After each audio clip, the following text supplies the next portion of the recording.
Tantangan keuangan. Yang kedua, tantangan kesehatan. Banyak yang tidak menyiapkan ketika pensiun itu tiba-tiba jadi sakit. Ya, betul ya? Padahal waktu kerja nggak sakit loh, Pak. Pas pensiun mendadak kencing manis, mendadak darah tinggi gitu ya. Stroke ya gitu ya. Terus selanjutnya tantangan kontribusi. Jadi bingung mau ngapain, betul? Dulu kan tiap pagi berangkat, Pak. Punya kerjaan itu kan seneng ya. Karena gini Bapak Ibu, ada ini ilmu psikologi. Ada salah satu hukuman yang membuat orang bisa cepat meninggal tanpa kita menyiksa secara fisik. Yaitu apa? Masukkan seseorang ke dalam sebuah ruangan dan dia nggak usah ngapa-ngapain. Lama-lama stres nggak, Pak? Sehari 2 hari sih nggak apa-apa, Pak. Nah, kalau sebulan 2 bulan, setahun 2 tahun gimana? Makanya penjahat-penjahat kelas kakap Bapak Ibu, kalau disuruh ngaku disiksa nggak akan pernah ngaku. Nggak akan pernah. Lawang dia biasa di jalan, Pak, biasa berantem, biasa apa, benar nggak? Sudah kebal. Tapi apa yang dilakukan biasanya untuk menangani penjahat-penjahat kelas kakap? Dimasukkan ke penjara yang tidak ada temannya, sendirian. Tidak ada juga lampu dan tidak ada lubang cahaya. Jadi dia nggak tahu hari ini sedang malam atau sedang pagi. Lama-lama stres, pasti akhirnya kooperatif. Nggak pernah disiksa, Pak. Beda kalau dengan penjahat biasa kan kadang-kadang lumayan ya. Disuruh ngaku dengan berbagai cara. Ya. Oke, 3 hal ini yang jadi masalah, yang jadi tantangan orang-orang pensiun. Nah sekarang kita buka satu-satu ya. Boleh buka-bukaan Bapak Ibu? Boleh ya? Oke.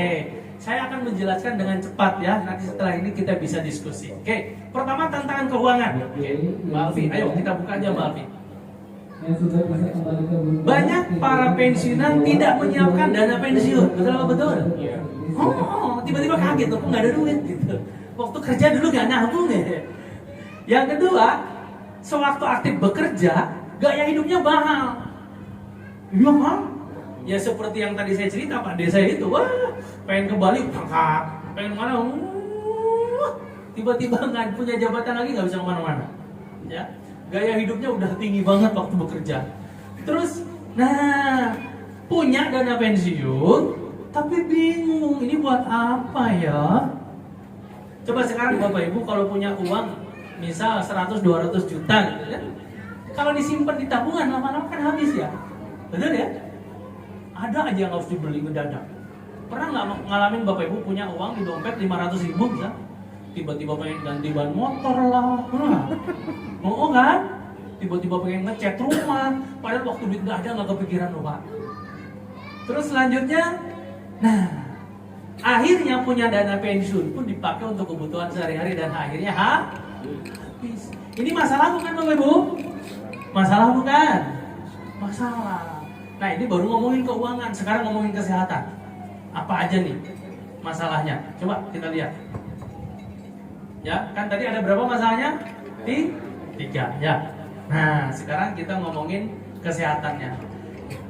Pertama, banyak yang waktu belum pensiun tidak menjaga pola hidup sehat.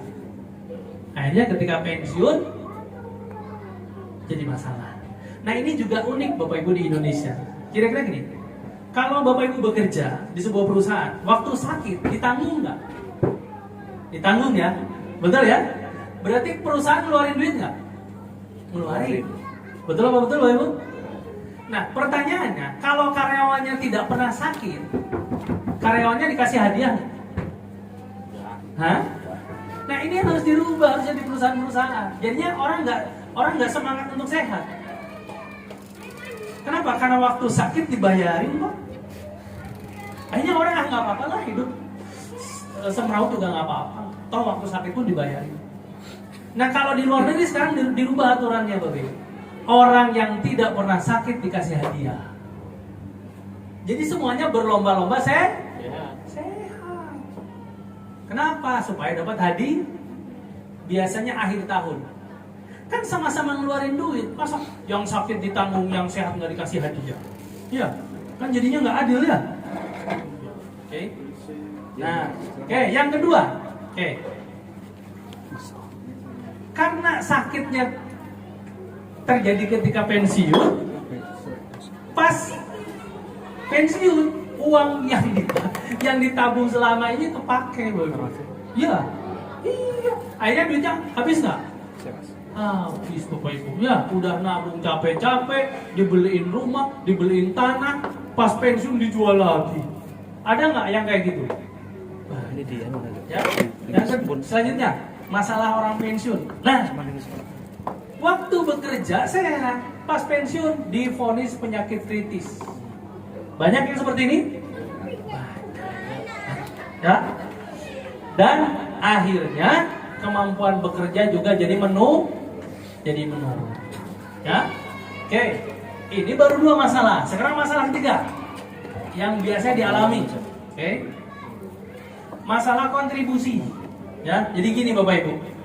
Nih, waktu kita bekerja kan banyak kegiatan ya. Bahkan kita dihormati, dihargai banyak orang. Ketika pensiun kan udah nggak ada semua tuh. Banyak orang jadi bingung, itu saya harus ngapain? Post power syndrome. Ada loh Pak orang pensiun berangkat lagi ke kantor, terus tiba-tiba masih ruangan. Ini kok belum ada datang? Dia lupa dia udah nggak kerja. Karyawannya kan bingung. Bapak, kok kesini? Iya, kok ini belum pernah masuk? Padahal ganti pimpinan lah. Pimpinan yang baru mungkin boleh gitu, masuknya agak telat nggak apa-apa gitu ya. Akhirnya juga jadi merasa tidak berguna, ya, tidak bisa berkontribusi lagi buat keluarga. Lanjut. Nah, setelah pensiun kurang dihargai seperti ketika masih bekerja, ya. Kan kalau waktu bekerja orang gila, ngebu, udah pensiun enggak, ya. Oke. Nah, ada akhirnya ego, ya, ego yang tersentuh, jadinya ngerasa hidup nggak ada harganya. Nah, 3 masalah ini, Bapak Ibu. Pernah lihat nggak orang yang ngalamin 3 masalah ini? Keuangannya memburuk, kesehatannya memburuk, hidupnya pun gampang marah. Ada nggak? Banyak, Pak. Banyak. Saya sering ketemu orang-orang yang pensiun itu kena stroke, darah tinggi, terus diabetes, rata-rata mendem masalah. Ya, oke. Lalu, ada sebagian orang yang akhirnya nyari ide, ya, dengan cara apa? Bisnis, betul? Bahkan kadang-kadang, sorry, ini masalah-masalah back. Ini masalah-masalah yang dialami oleh orang-orang pensiun. Sering merasa kecewa, kesepian, ya, padahal ada suami, ada istri. Tapi wajar kadang-kadang anak-anak udah gede kok ya, udah punya kehidupannya sendiri-sendiri. Ya, disuruh mudik aja susah. Sering ragu-ragu, sering merasa khawatir, putus asa, merasa kosong. Nah, kadang-kadang sering ngatur orang. Karena pernah merasa jadi pemimpin, Pak. Datang, kalian lagi ngapain? Harusnya kayak gini. Kadang ada kayak gitu, ya. Terus, nah ini Pak, sering sakit perut.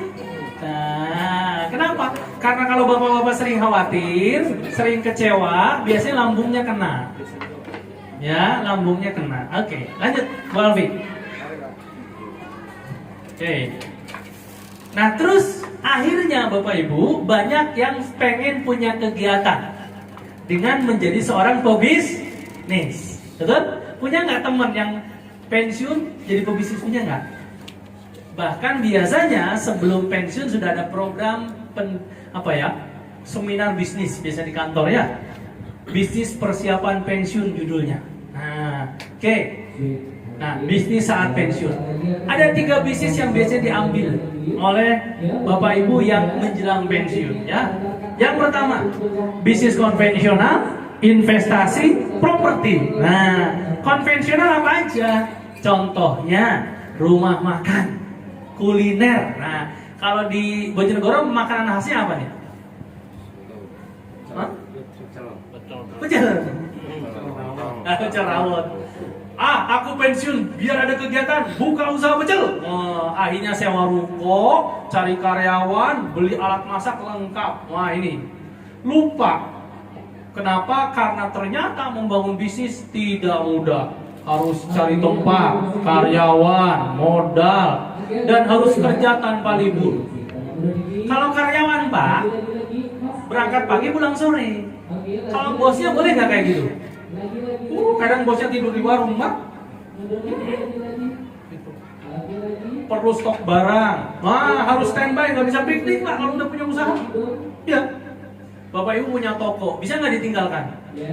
Oh bisa Pak. Kenapa lagi? Harus promosi dan sebagainya. Kira-kira rumit nggak Bapak Ibu? Rumit. Bisnis konvensional setelah pensiun tuh rumit Bapak Ibu. Oke, capek? Capek tuh. Oke, lanjut. Oke. Online. Wah, Pak pengen online. Wah, online malah lebih rumit, Pak. Lihat handphone setengah jam aja udah pusing Pak ya. Online itu kan harus lihat handphone, lihat WA, ya. Oke, lanjut, Bu Alfi. Perlu belajar, adaptasi, standby, algoritma, pokoknya rumit, Pak. Ya. Jadi sebetulnya untuk para pensiun, bisnis konvensional itu rumit, mau online mau offline. Ya. Oke, lanjut. Nah ini Pak, gambaran usaha kalau bikin usaha nasi goreng. Ya ini saya kasih contoh. Modalnya juga nggak murah, beli gerobaknya segala macam. Oke, lanjut Bu Alfi. Nah ini modalnya Pak. Mau usaha bikin nasi goreng aja Pak, itu belasan juta. Belasan. Yo apalagi usaha seperti ini lebih mahal lagi ya. Ini bisa ratusan juta ini modalnya Pak. Oke, lanjut. Ya sudah, saya mau yang santai, investasi. Ya. Malah banyak yang tertipu Pak kemarin trading ya, betul? Ikut robot trading lah, apalah, saham lah, apalah. Oh banyak ketipu Pak. Di Malang Pak, ada orang bikin investasi baru jalan 9 bulan, omset yang dikumpulkan 9,2 triliun. Itu yang ketipu berapa ratus ribu orang Pak. Uangnya sama dia dipakai foya-foya, mobil mewah, jalan-jalan keliling dunia. Udah ditangkap Pak sama Bareskrim Polri. Itu. Jadi dia nipu Pak. Bilangnya saham, bilangnya robot trading. Yang ikutan Pak rata-rata pensiunan. Iya, punya duit ratusan juta bingung. Ikutan. Katanya gampang, nggak usah ngapa-ngapain, cuma tidur di rumah dapat duit gitu katanya. Ya siapa yang nggak mau ya Pak ya? Lanjut. Oke. Ini banyak yang ilegal Pak. Investasi kalau legal sih nggak masalah. Kalau legal nggak masalah. Tapi kalau ilegal kita kan nggak tahu harus ngapain. Ya, oke lanjut. Next. Nah. Lanjut lagi. Oke, nih Pak. Dan sekarang banyak judi online Pak, betul ya? Dulu judi offline Pak, di depan dangdutan bisa bubuk gitu. Kalau saya dulu waktu tinggal di Rembang Pak, kalau ada dangdut pasti ada tukang itu tuh Pak di depan. Pakai apa tuh Pak? Udah bilang judi tuh. Nah itu offline Pak. Sekarang nggak kelihatan Pak, pakai handphone. Ini orang kok rusuh banget pegang handphone, mau lagi judi. Dia bilang enggak, saya nggak judi, itu saya main game. Padahal memang itu judi Pak. Oke, hati-hati Pak ya. Nah, ada yang lebih bagus Pak, yaitu bisnis properti. Punya uang 500 juta hasil pensiun, bikin kos-kosan, bikin sewa rumah, ruko dan sebagainya. Tapi Pak, itu pun kalau dilihat hasilnya nggak signifikan. Kenapa? Karena bisnis seperti ini butuh modal besar. Ini contoh aja Bapak Ibu ya. Saya kebetulan keluarga saya punya kos-kosan juga. Satu kamar itu Pak, kalau kita mau bangun kos-kosan minimal satu kamar 30 juta modalnya. Kan per meter 3 juta ya. Di sini sama nggak? Ya rata-rata 3 juta, ada yang 2,5 juta, ada yang 4 juta. Kita ambil tengah aja 3 juta. Lah, kalau kita bikin satu kamar itu kan 3 kali 3 Pak ya. Kamar mandi di dalam ya. Berarti udah 9 meter kan. Kalau kali 3 juta ada berapa? Lumayan Pak. Gitu, lumayan.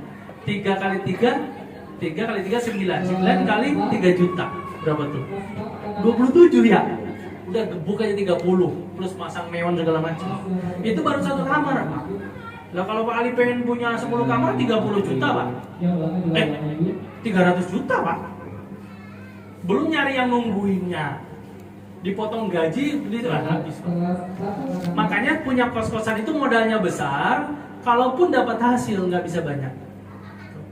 Kalau di Bojonegoro mungkin kos-kosan per bulannya 500-an ada ya? 500, 600. Iya, dipotong ini, keterimanya paling 2 juta, 3 juta. Nggak banyak, ya. Oke, lanjut. Bisnis kos-kosan yang tadi saya bilang. Nih, bisnis kos-kosan pun butuh modal besar dan tempatnya harus dekat yang rame. Cuma masalahnya tempat yang dekat rame itu tanahnya juga nggak murah, ya betul ya? Oh, ini tanah strategis nih Pak, daerah ini. Belakangnya ada kampus Pak Dalhar. Ya, Stikes Muhammadiyah. Itu tanah di sini per meter sudah berapa ya? Lokasi mana tuh? 2 juta ada? 2 juta. Nggak mungkin di sini 500.000 Pak ya? Nggak mungkin ya. Itu kali tidur aja mungkin nggak nyampe segitu. Lebih ya. Biaya operasional. Karena kalau kita punya kos-kosan harus ada yang jagain. Kalau nggak ada yang jagain, biasanya dipakai aneh-aneh. Kalau ada yang jagain harus gaji. Kan repot Pak. Saya pernah Pak dapat cerita dari teman, dia punya kos-kosan 30 kamar. Kebetulan kami sering liburan ke luar negeri setahun 3 kali. Pernah loh Pak, saya lagi liburan sama teman saya ke Australia. Ditelepon, Bapak, Sanyo mati. Oh, kebayang nggak Pak?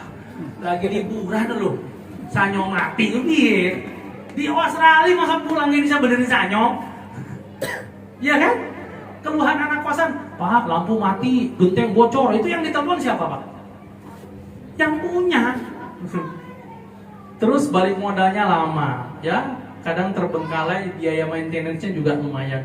Makanya kos-kosan dia dijual akhirnya Pak. Repot Mas Dede, nggak bisa hidup santai.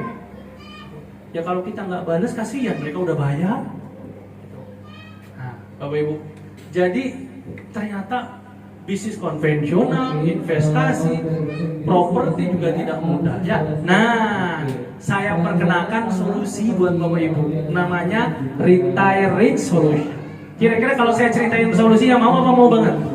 Mau? Ya, yuk kita cerita. Gimana sih supaya saya sehat, saya punya penghasilan, dan saya bahagia gitu loh. Nah ini Bapak Ibu, ada solusinya. Tadi masalahnya udah, sekarang saya mau cerita solusinya ya. Oke, nah ada sebuah program Bapak Ibu, namanya Retire Rich Program. Ya, oke, lanjut. Yaitu sebuah program bisnis yang fleksibel, bisa dijalankan jam berapapun, kapanpun, ya. Terus modalnya relatif kecil, nggak nyampe ratusan juta seperti buka restoran, nggak nyampe ratusan juta seperti bisnis kos-kosan, nggak nyampe ratusan juta seperti bisnis saham, nggak nyampe.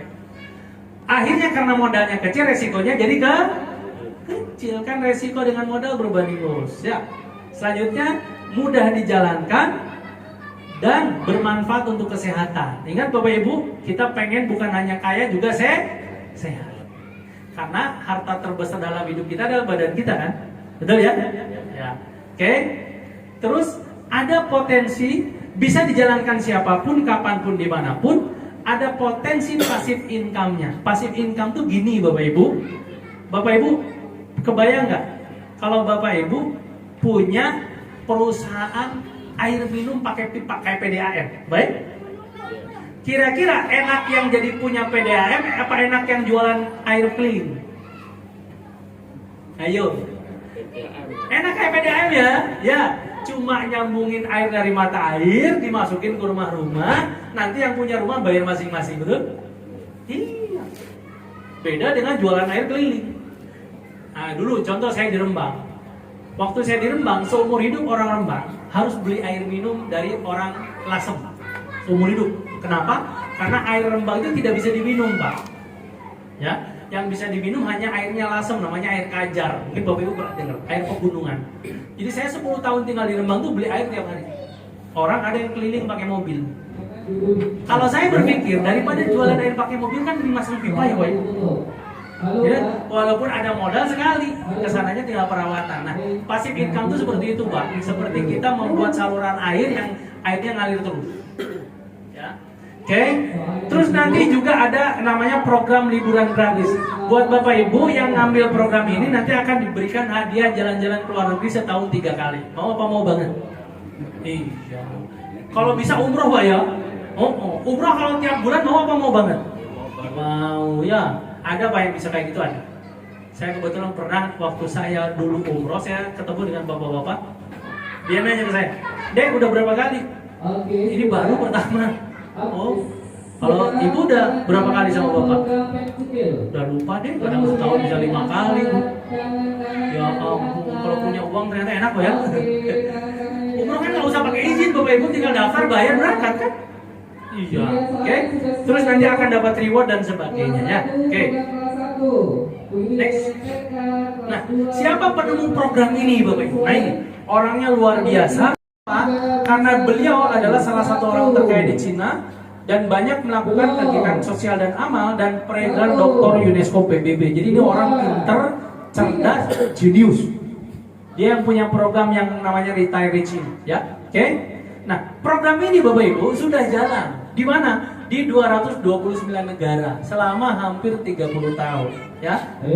Dan beliau punya perusahaan kesehatan yang sudah didaftarkan di Badan POM sertifikasi halal. Jadi produk kesehatan yang beliau ciptakan diterima di ratusan negara karena memang berkualitas dan sudah disertifikasi. Ya. Oke. Nah, ini pabrik utamanya di China, Tianjin, China. Beliau juga punya pabrik di Afrika, di Eropa, di Vietnam juga yang terdekat dengan kita. Di Indonesia pun kita ada tempat produksinya, ya. Jadi hari ini kita diajak kerjasama dengan Miss Lee Jinyuan dan sudah berdiri sejak tahun 95, berkembang selama 28 tahun di ratusan negara, Bapak Ibu. Ya. Jadi ini orang jenius banget. Oke, next. Nah, kembali Bapak Ibu, jadi Miss Lee Jinyuan ini, Tianjin ini memberikan kita peluang program yang namanya Retire Rich supaya kita punya penghasilan rutin seumur hidup dan kita tetap sehat, ya. Next. Nah, berapa paket investasi programnya Bapak Ibu? Paket investasi program yang kalau yang paling bagus itu 15 juta. Nah, pertanyaannya nanti bakal dapat apa aja? Nah, kita lihat. Yang pasti Bapak Ibu pertama akan diajak untuk sehat dulu.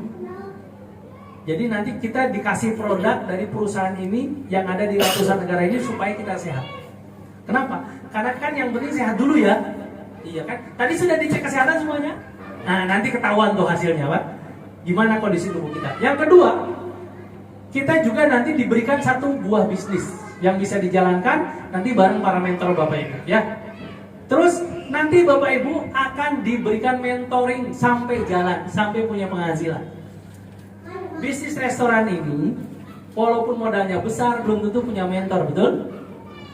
Tapi kalau ambil program ini, Bapak Ibu ambil programnya, pakai produknya sehat, jalankan bisnisnya, di mentoring sama para pengguna Anda, ya.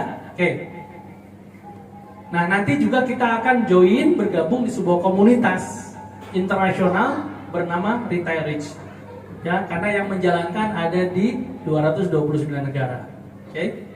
Nah, kesimpulannya apa sih yang bakal didapat sama Bapak Ibu semua ketika ngambil program ini? Yang pasti Bapak Ibu akan dibantu supaya punya penghasilan rutin seumur hidup, bahkan bisa diwariskan.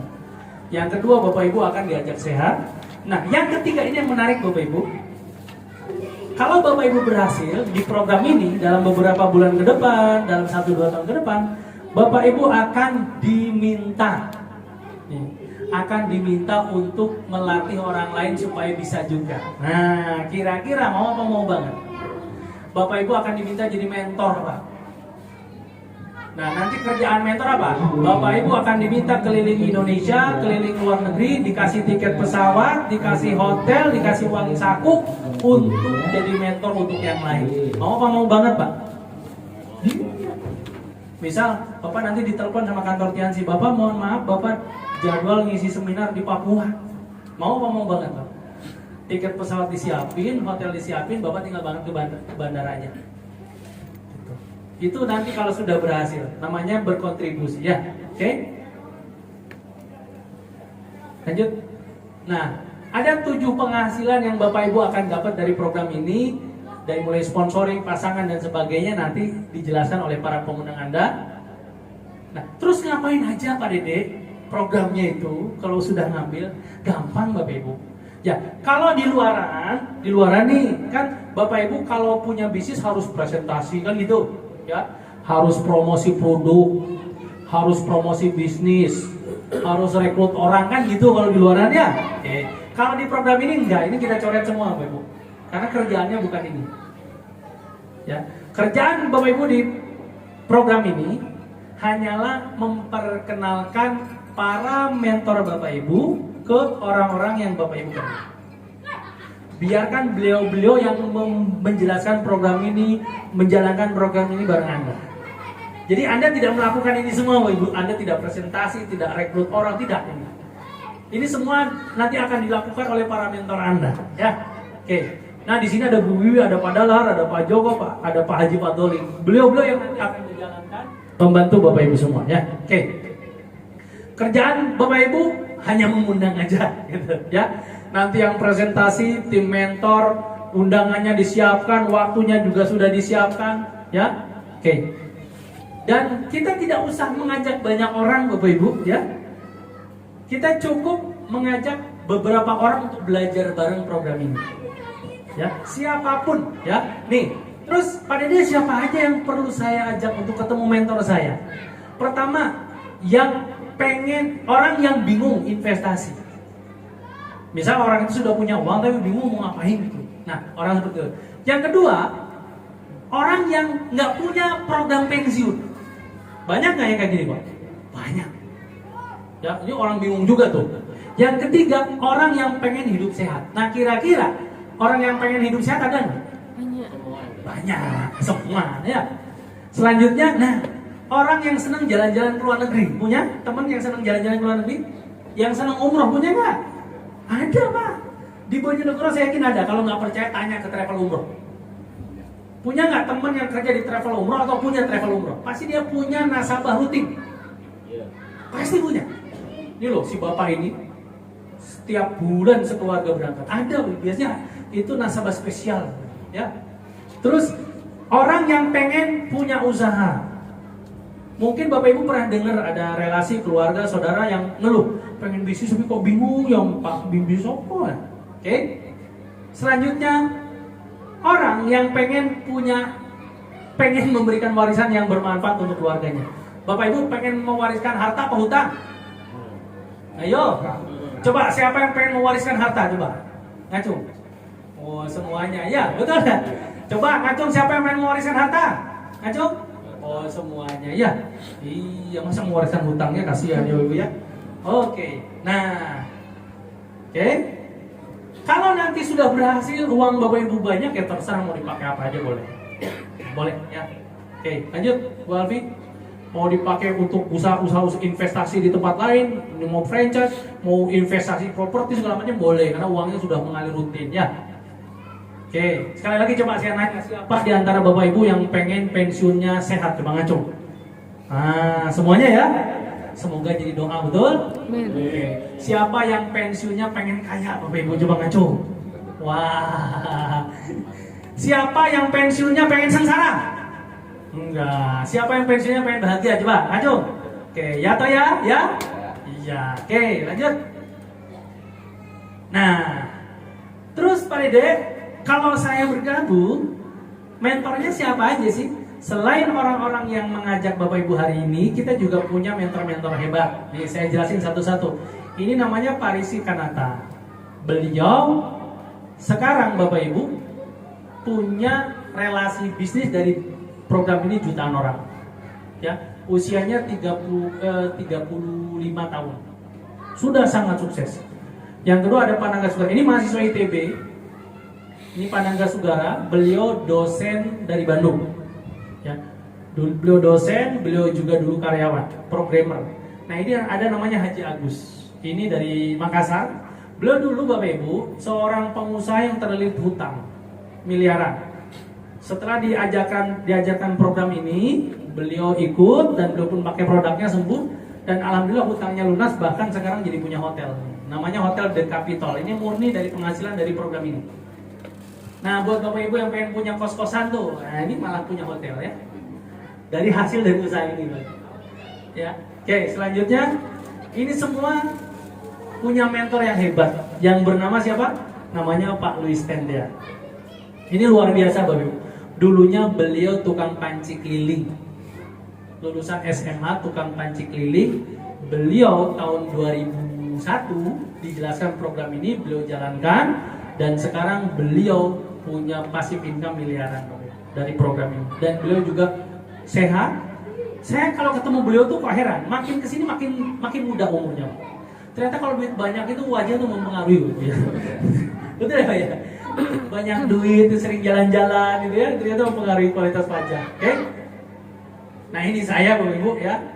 Saya alhamdulillah sudah ngambil program ini, sudah jalankan, dan sudah, nanti saya cerita setelah ini ya. Oke? Nah, ini negara-negara, baik, mana? Negara-negara yang nanti akan Bapak Ibu kunjungi setiap tahun. Karena perusahaan ada di 229 negara, alhamdulillah. Di sini pun beberapa sudah banyak yang berangkat ya, ada yang ke Singapura, ada yang segala macam ya. Nah ini Pak Sudahlan, nah tepuk tangan buat Pak Sudahlan dong. Loh, Pak Sudahlan ya, Pak Rektor. Pak Rektor sudah pernah ke Thailand dari program ini, sudah pernah ke Malaysia, sudah pernah ke Singapura malah lebih dari satu kali ya. Oke. Dan nanti Bapak Ibu seperti ini. Jadi kerjaan kita nanti jalan-jalan. Gitu ya, disuruh jalan-jalan, dipaksa jalan-jalan, mau banget, ya atau ya, gitu ya. Oke, nah itu penjelasan singkatnya Bapak Ibu. Jadi kesimpulannya, program ini adalah program solusi untuk kita semua, bukan hanya untuk orang yang pensiun. Untuk anak muda pun boleh, untuk ibu-ibu boleh, untuk siapapun yang pengen punya penghasilan yang bagus dalam waktu beberapa bulan ke depan, bahkan 1-2 tahun ke depan penghasilan sudah mengalir rutin ya seumur hidup. Yang kedua, orangnya bisa sehat dan orangnya bisa bahagia ya. Oke. Nah, sementara pembukaannya saya cukupkan dulu. Setelah ini kita lanjut ya. Saya akan kembalikan ke Pak Joko. Terima kasih. Assalamualaikum warahmatullahi wabarakatuh.